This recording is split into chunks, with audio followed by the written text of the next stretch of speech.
விதமான அறிவிப்புகளும் காணப்படுகின்றன. அல்லாஹ் குர்ஆனிலே அந்த கடைசி வசனத்திலே அல்லாஹ் சொல்கிறான், அல்-யௌம அக்மல்து லக்கும் தீனக்கும் வ அத்மம்து அலைக்கும் நிஅமதி வ ரதீது லக்குமுல் இஸ்லாம தீனா. இன்றைய தினம் நாம் இந்த மார்க்கத்தை பூரணப்படுத்தி விட்டோம். வ அத்மம்து அலைக்கும் நிஅமதி, என்னுடைய நியாமத்தை சம்பூரணமாக்கி விட்டேன்.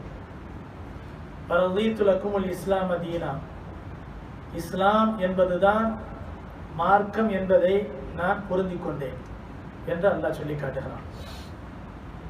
உலகத்திலே எவ்வளவு பெரிய செல்வங்களை நாம் பெற்றிருந்தாலும் இஸ்லாம் என்பது ஒரு மனிதனிடத்திலே இல்லை என்றால் அவன் பெரிய நஷ்டவாளி.